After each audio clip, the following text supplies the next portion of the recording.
Geek to me radio, da da da da da da. Geek to me radio, da da da da da da.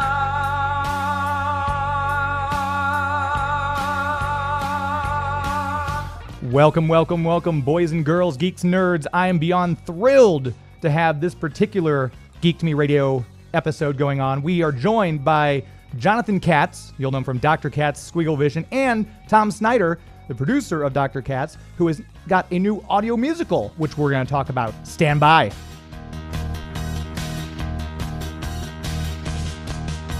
We're talking TV, comics and movies, and video games. And if you don't know Star Trek from Star Wars, we'll try to explain. There are 12 doctors. Hogwarts houses, one ring rules them all. To be the greatest Pokemon master, you must catch them all. You must catch them all. Try to catch them all. Gotta catch them all. Gotta catch them all. And we have with us on the line, we have Jonathan Katz and Tom Snyder. You'll know them from the Squiggle Vision. If you were watching Comedy Central, you saw Dr. Katz, professional therapist. And we are joined by both of these gentlemen. Thank you for agreeing to be on the show today. It's a pleasure.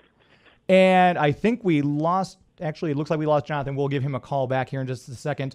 Either you lost him or maybe it's not a pleasure for. Well, that could be too. Yeah. That's very possible because I know, it's not always pleasurable speaking to me, as my wife will attest. But so we're going to get Jonathan back on the phone here in just a moment. But talking with Tom now, Is Anyone All Right? I had a chance to listen to the musical, and I know it's based on the book The Careful Heart. Yes. That's did the book come first, and then it was always in the back of your mind to do a musical, or did it kind of like the book was out and like, hey, I could probably do a musical with this? It kind of went the other way around. I was doing a musical all along because it's a passion of mine to do musicals. And I thought I could do a book too, which is so weird. And so I did the book, and then I tell people, that the musical is based on the book. But to you, I'm telling the truth. I did the musical first and had the whole script and all the songs done. And then I retro-fitted it back into a book, which was really fun. And I listened to it. It's very, I'd say, bright and fun. I can't write music. I can kind of play it a little bit. But have you always been musically inclined? Is that something you just kind of wanted to say, this is what we're going to do? I know you've written some other musicals and everything like that as well. Yeah. Well, I grew up in a musicals family. My sister is a professional actress, and my mother actually was on stage on Broadway. She was in Oklahoma and a lot of shows, Rodgers and Hammerstein shows back in the 40s. So that was so I was the only straight Protestant non-New Yorker I knew who loved musicals as a kid.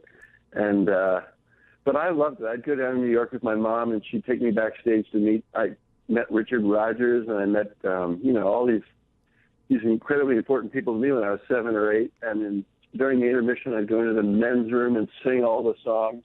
I didn't know that wasn't right. But it's always been in my blood, and I've always, I've been writing them since I was about 18 or so. So, as when Jonathan and I after we did our last animation project together about 5 years ago, I said, now it's time. It's time to write the musical. And it's fun. It's fun. I love the sort of romantic. I love romance. And I'm not a really fabulous guy. I'm not like a dance choreography, hey, let's do a show. So it's more of a romantic comedy with songs. Right, with musical interludes. Yeah, exactly.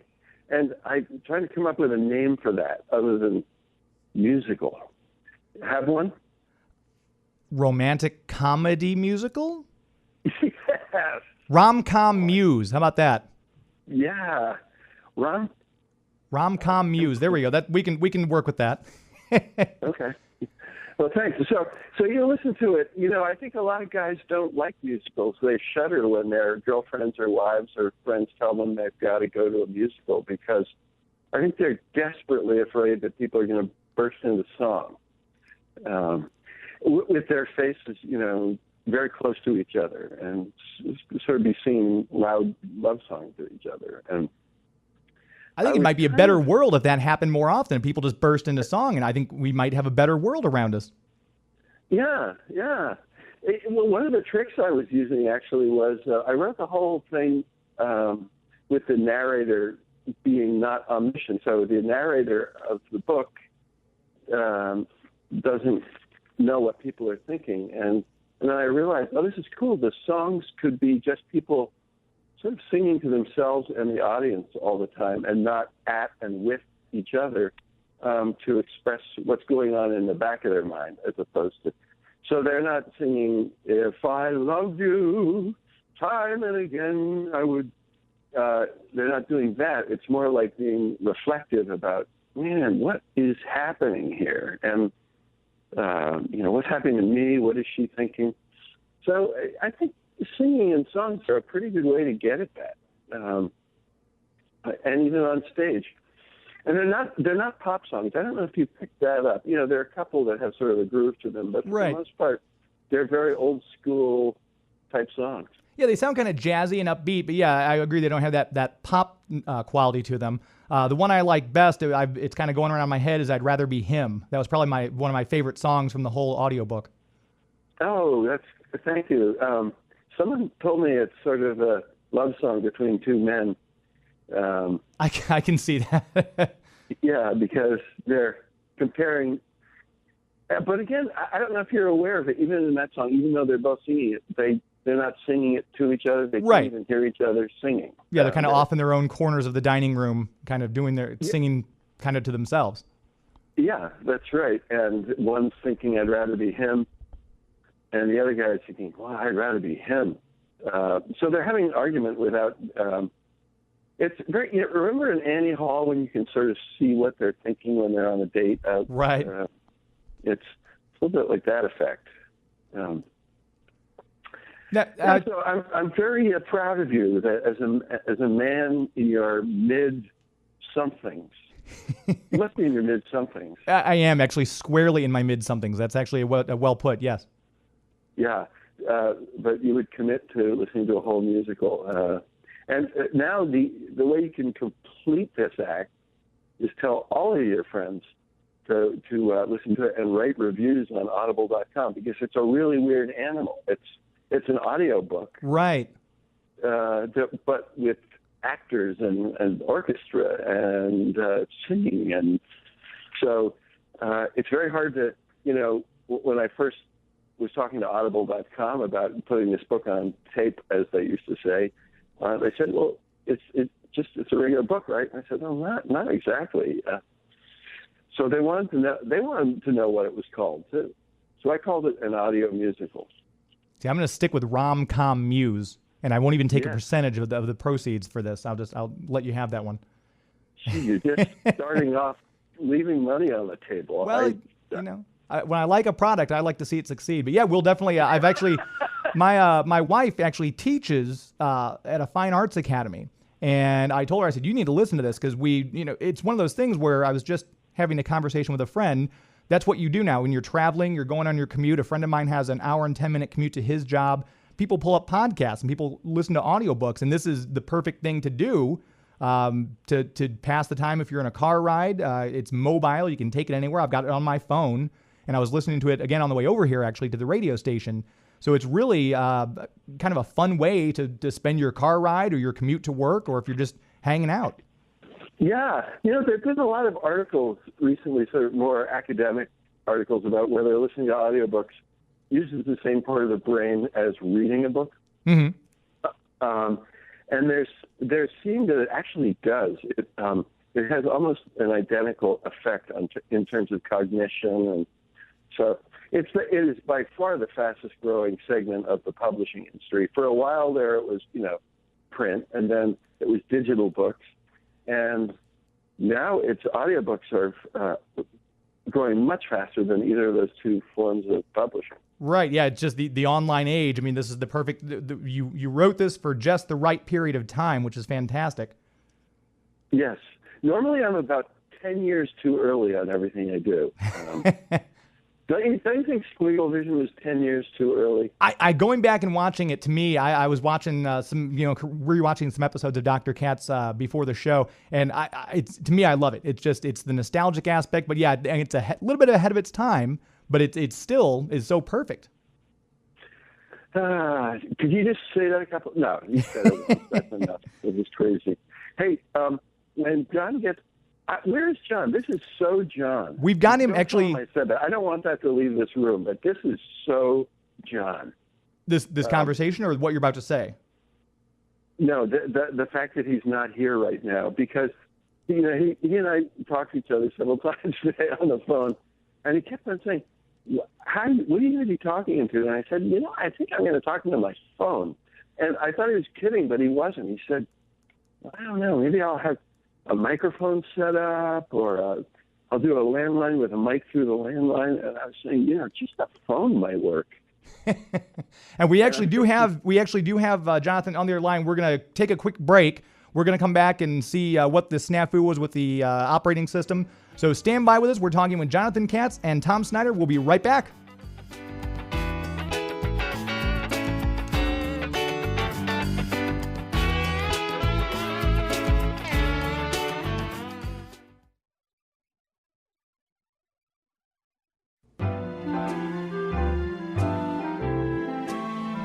He'd rather be me. I'd rather be him. That's just how I feel. Completely preposterous. He asks all about Welcome back to Geek to Me Radio. We've got Jonathan Katz on the phone. Now, I apologize for the snafu with the mechanical stuff earlier, but thank you for sticking with us. How are you? I'm good. I have to apologize. Can you both hear me? Yeah, you sound fine now, yeah. Coming back from the break, that was I'd Rather Be Him, which Tom and I were discussing, and it's part of the audio musical, Is Anyone All Right? And you can go to the website for that. You can get them on Amazon. We're going to have a link up on Geek to Me Radio a little bit later on. The show, Dr. Katz, Tom and I were just talking about that, on from 1995 to 2002, Cable Ace Award, a Primetime Emmy, just a litany of, and all the people you worked with on that show. I was going back, kind of reviewing it for my own sake, and the list of people you had on. Did you mention the Peabody Award? The Peabody Award, yes, I did. Yes. Cable Ace Award, Peabody Award, Emmy Award. Just outstanding work on that show. And when you guys started that show, was there any idea that it would be such a phenomenon? Book of the Month Club Award? Book of the Month Club Award, yes, exactly. And there were a couple others. I mean, if I were to sit here and list them all, we'd be here all night. John, is Tom on this call with us? Because I can't hear his voice. Tom, I believe we are. Let me try to get him back, but we're having some issues with the phone. He's not on at this very second. Okay. But I think he was listening via the website as well. So okay. We're trying to work out the phone situation. I apologize. That's okay. I go through this all the time. It's taken me years to get good at recording phone calls or patching people in together. I'm sorry, if you asked me a question, I totally lost track of it. That's okay. I do that myself sometimes with the questions I ask myself. I was just saying with all the, being on the Comedy Central for all those years and just the litany of talent you had on the show, when you and Tom were coming up with a concept for Dr. Katz, Professional Therapist, when you guys were starting off, did you have any idea, like, man, this is going to be it? This is going to be the show? No. None at all. So you were pleasantly surprised. Yeah, I just was hoping not to embarrass my family. That's the truth. Yeah, then see, that's what gets me up out of bed every day in the morning, is hoping not to embarrass my family. So I can relate to you on there. But just the going on to some of the go ahead. I'm sorry. No, I had no idea it was going to catch on the way it did. It's really pretty remarkable. It just started as a very small local experiment. Because we were living very close to each other, Tom and I. And initially, I would ask comedian friends if they want to do the show. And then people started asking me. So it just was so much fun. And I would get paid to go to work and laugh for 6 hours, mostly induced by John Benjamin, who still cracks me up. But I don't know if how much Tom talked about what the show means, but the part that we liked best, I think, was the relationship between Dr. Katz and his son and his receptionist. And the fact that there were these brilliant comedians on the show just made it much more marketable for Comedy Central. And kind of it was 11 minutes we didn't have to write each week. Right, and talking about the comedians you had on there, you had Ray Romano, Louis C.K., Kevin Meaney, Joy Baird, Jon Stewart, Mitch Hedberg, Wanda Sykes, Stephen Wright, Emo Phillips, Kathy Griffin. You even had, just recently, we lost Gary Shandling and Joan Rivers. You had them on the show. So it must have been just an amazing atmosphere to be in there with so much creative comedy juices flowing. Yeah, and sometimes I was just at home on the phone and talking to people in L.A. where they were being recorded there. And other times I would travel to L.A., like to meet Gary Shandling, who was one of my heroes.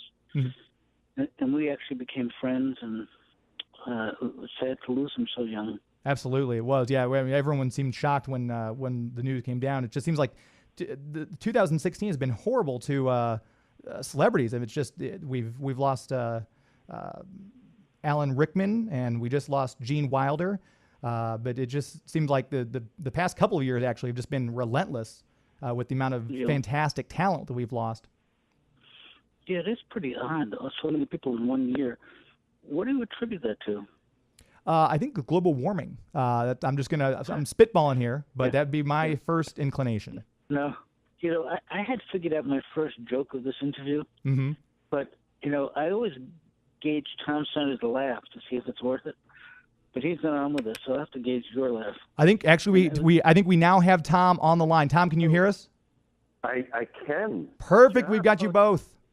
Oh, hey, so I need to apologize to both of you because I am wearing noise cancellation headphones, and I can't hear anything. John, is that your first joke? Yeah, because I waited until I knew you were on the line. I couldn't really test it. Yeah, that's pretty good. I like that. I thought, John, one thing you were concerned about earlier today was that you couldn't pronounce our interviewer's name. And so can we just get that over with now? James. Yeah, James. I know. Can you say that, mind if we call you? Do you mind if we call you Glenn? Not at all, actually. No, James. James is easy. I have a grandson with that name. Oh, do you? Yeah. It's a good name. I was actually named after my grandfather. Oh, really? Mm-hmm. I was named by my sister. Uh-oh, this is a bad route.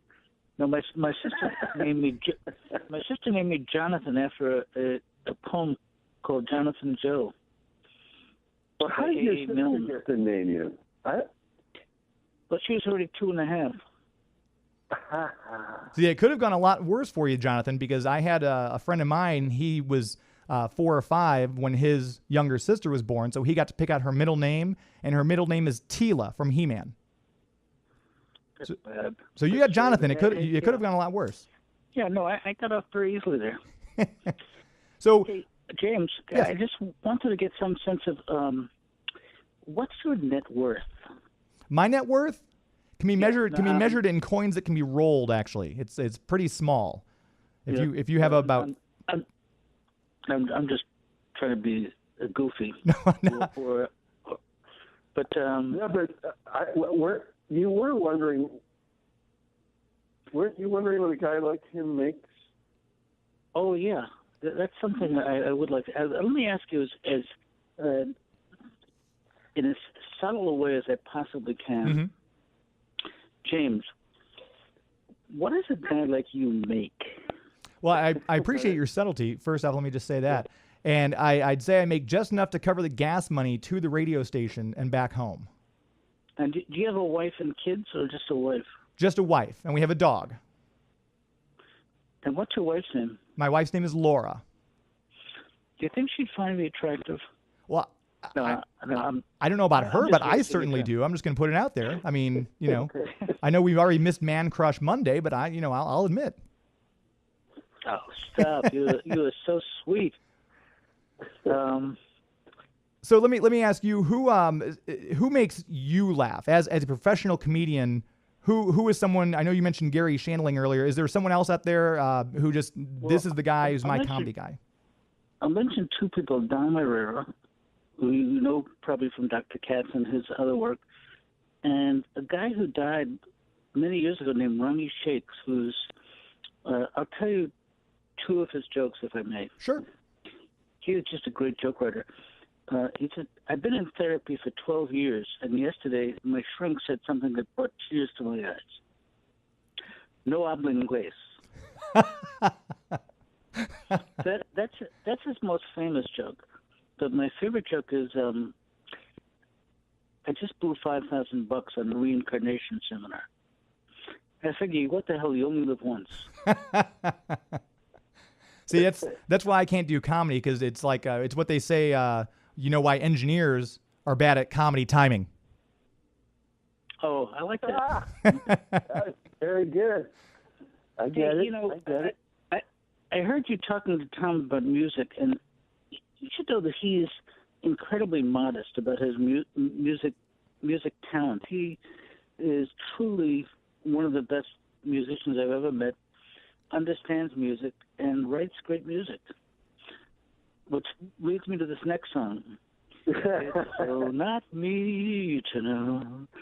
Is that that's not part of your audio musical, is it, Tom? It is, yeah. It's song number 7, to be specific. Oh. John, what about some of the songs I wrote for you? You sing them anymore? Names. I just love to drop them names. What you get from dropping names of the folks that live in L.A.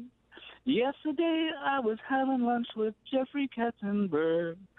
By the way, he sends his best to you. And you. Yep. Tom Camone who could write a lyric that had the name Jeffrey Katzenberg in it. That is pretty impressive, actually. Yeah. Because there's not a lot that can rhyme with it. Yeah. Yeah. Well, I'm gonna stop you guys for just a moment. We're gonna take another quick break so that we can pay our bills. We've got some exciting commercials. I know a couple of you requested some of those commercials coming up, so we got those for my audience here. We'll be back with more from Jonathan Katz and Tom Snyder talking about Dr. Katz and, of course, Is Anyone All Right? We'll be right back.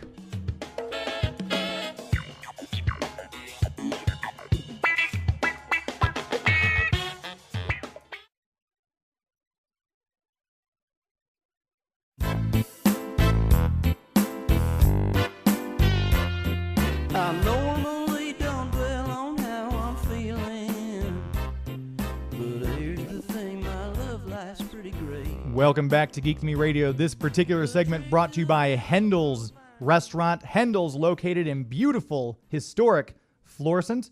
You just go right up there on St. Denis Street. Look over their menu at hendelsrestaurant.com. Coming up, Wine Down Wednesdays. All their bottles of wine are half price. They have a special appetizer menu. It's fantastic atmosphere. It used to be an old grocery store back in the turn of the 20th century, just to be clear. And right now they've converted it. It's fantastic. It's nice weather coming up here. We're in the start of fall now. Go and sit out in their patio, have a seat on their porch, have some of their specialty signature cocktails. My wife said it is the best spinach dip she's ever had in her life.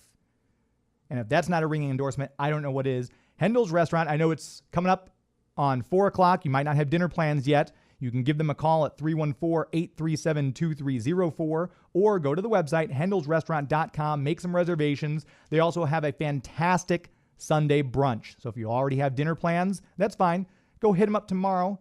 Get some Sunday brunch at Hendel's. Christina and Nathan are fantastic people. They'll take great care of you. Their staff is excellent. Check them out. Again, hendelsrestaurant.com. That little music number you heard coming back from the break is from the AudioBook musical, Is Anyone All Right? And we have the author, Tom, on the phone with us, as well as Jonathan Katz. What I was intrigued with, Tom, I know it's based on the book, The Careful Heart. the setting is so specific in this pub that serves one sandwich, and they've got a very limited menu kept alive by the college alumni who'd hit it big. Is this based on someplace actually? Yes, it is. It's a lot of times it's funny in college towns and small college towns. For one thing, when you're a junior or a sophomore in college, you'll see these guys who are hanging around the college town because they don't know where else to go. They're kind of big man on campus. And there was a pub like that at the college I went to outside of town. It was run by these guys who they couldn't give up the college life. And so they just wanted to make sure it was always going to be in business. So it's based on a... Tom, can I cut you off for 1 second? Please. I was a big man on campus at Phoenix University, which is an online... okay. That's impressive, because that's the whole internet then is basically your domicile. That's impressive. It's so big, Yeah. Well, it's... I'm sorry. Just to watch you enter a room at Phoenix University. Oh, Christ almighty, the kind of data I would stream. Yeah. Chicks loved it. So the two of you collaboratively came up with Squiggle Vision. How did that come about? Well, Squiggle Vision actually was something that I did not come up with. That was an algorithm that was created by Tom Snyder. And I ran it by my guys, and they were not interested. So Tom was the foreman on that then, I guess. Yeah. But Tom had a company. Oh, I'm sorry, Tim. No, that's all right. Go ahead. No, I was going to ask if you had told James the story about the off-site retreat where Rick apologized for showing up late. I don't think... No, it's not a good story. No, it's a great story. Rick Abrams was a guy who ran Tom's company for many years, and one day he apologized for being late. And this is where I always get it wrong, Tom. Maybe you can get it right. You know the story I have in mind? No, this is great. This is a perfect time for me to learn it, though. Okay, so Rick apologized because he said the reason he was late is because his sister's a necrophiliac. That's an interesting excuse. I'll give him that. Well, but John, I have never heard you get a story so completely wrong. And then he meant to say narcoleptic. That's spectacular. He had just been he was driving a van, and there was a young woman in the front seat with him who worked in our company, and we were all going to a trade show. And he had just found out he had narcolepsy. Narcolepsy? Is that? Yeah.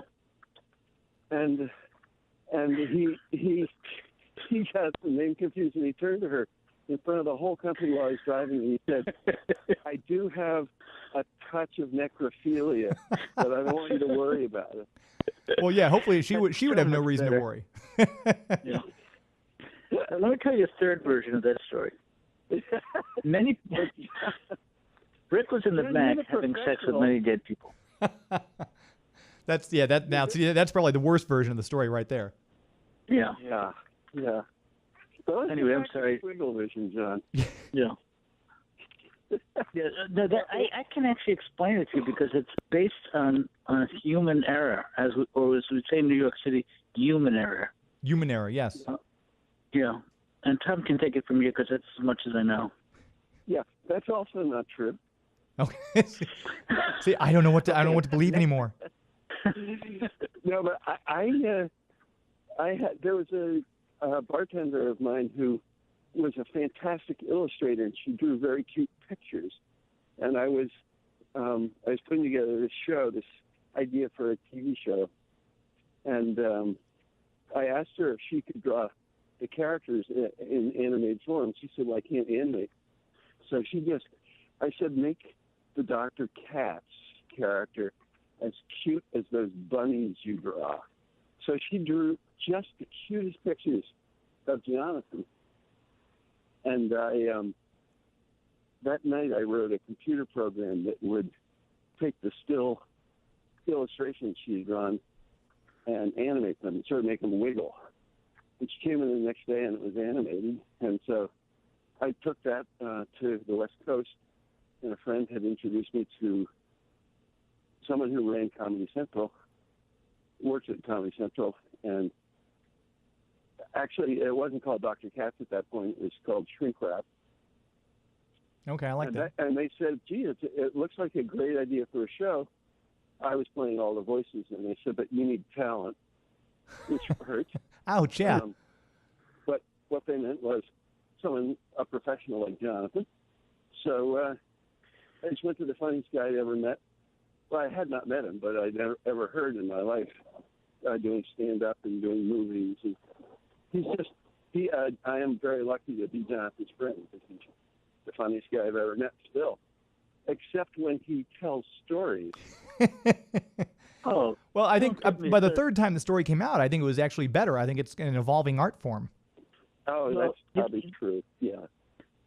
Tom, do you know the story about, didn't you have one Asian woman working at TSP? An Asian woman? Yeah, working at Tom Snyder Productions. Before we get to that story, I'll let you guys collaborate amongst yourself. We're going to take another quick break. Sorry about that. We'll be right back. We've got Tom Snyder and John Katz on the phone with us. We'll be right back after this.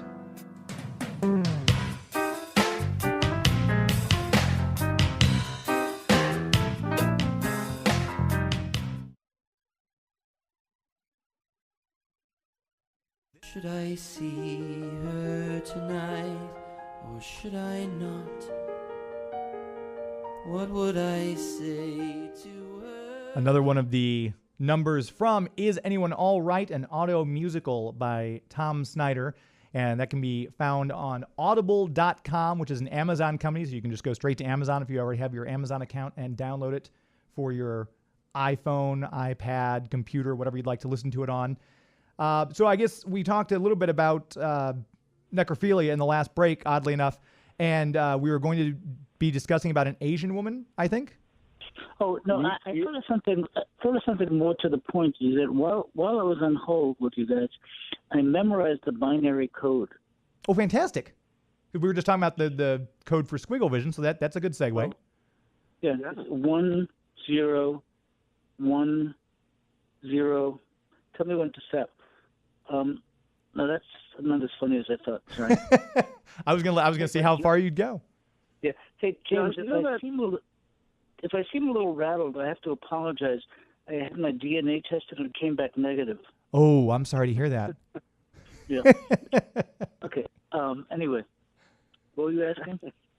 No, I was just going to. I thought there was a story coming about an Asian lady who worked at Tom Snyder Productions. Yeah, John, tell me about that, because I have you no may idea not what know you're this talking story. about. Oh, this has to do with Melissa Gowski, who used to work for Tom, and she was walking upstairs. I was walking behind her, and she turned to me and she said, "Do you smell Chinese?" And she opened the door, and there was this one woman who happened to be Asian who works at Tom Snyder Productions. But that's not a great story. But oh my God! Yeah, there were 170 people who worked there, and there were many Asians. Yeah. John, my mom used to do this to me at dinner. She'd say, "Tom, tell the joke about the horse who couldn't spell." And I had and then I'd realized the joke, and I said, "But Mom, that's the punchline."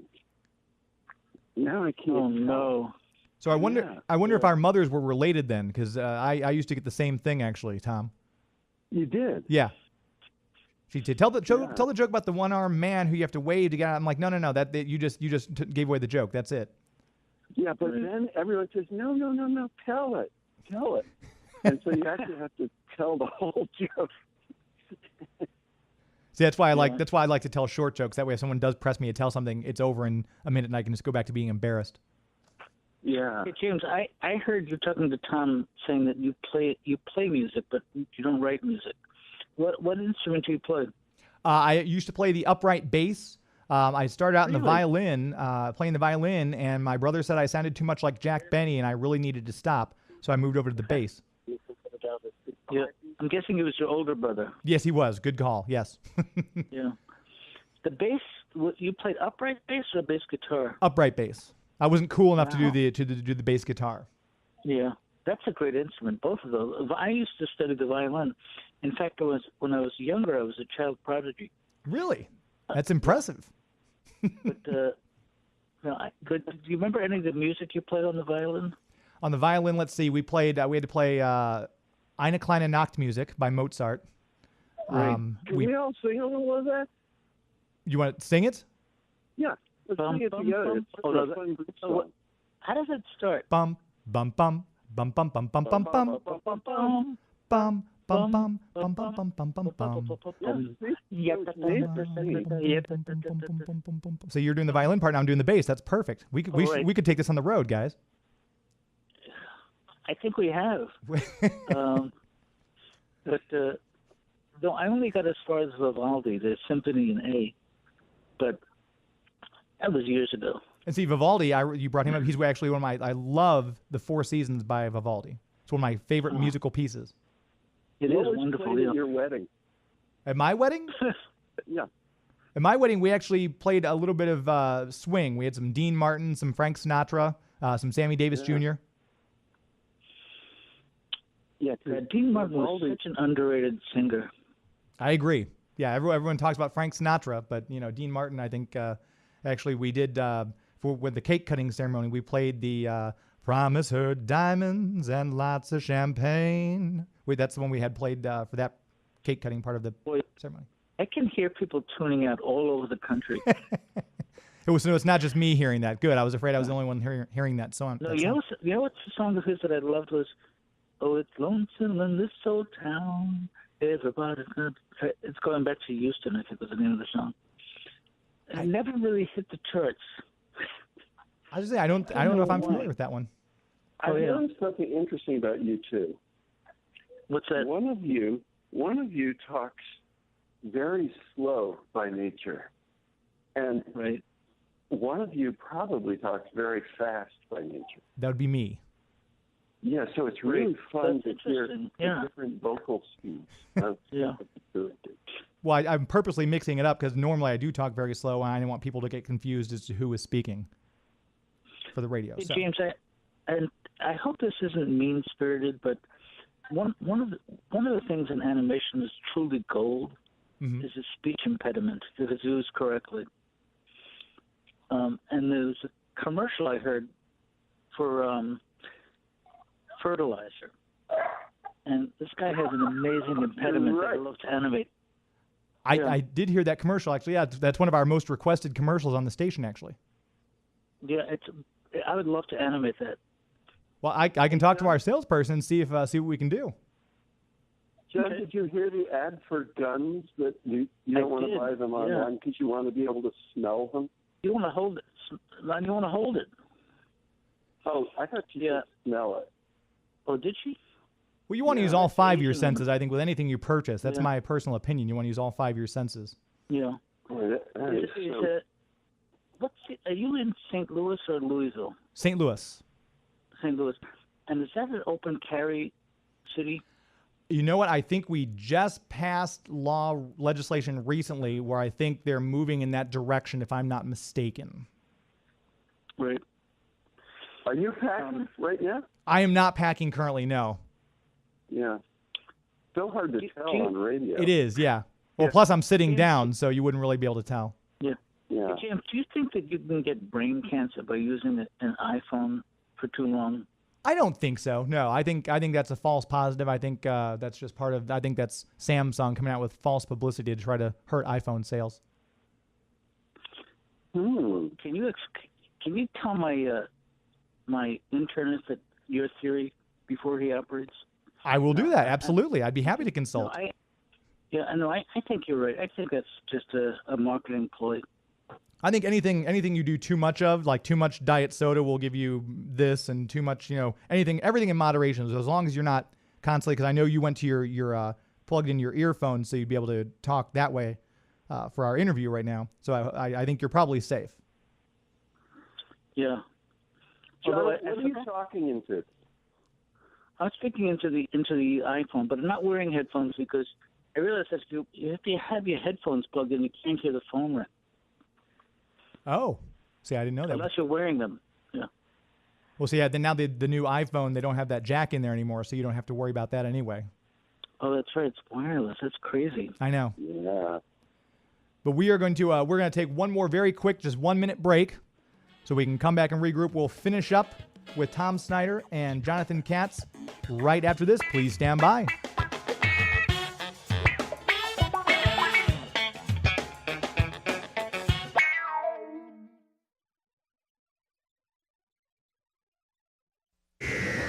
Hello, my name is Sylvester McCoy.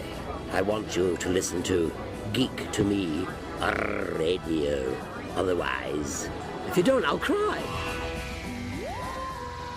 We are back for our final segment of the show. This segment brought to you by Fantasy Shop, the official comic book store of Geek to Me Radio. 4 locations around the St. Louis area. St. Charles on Zumbel Road, South County on Baptist Church Road, Florissant on Lindbergh Boulevard, and Maplewood on Manchester. Fantasy Shop, it's a comic book experience. You don't just go there just to buy your comic books or your collectibles or your gaming stuff.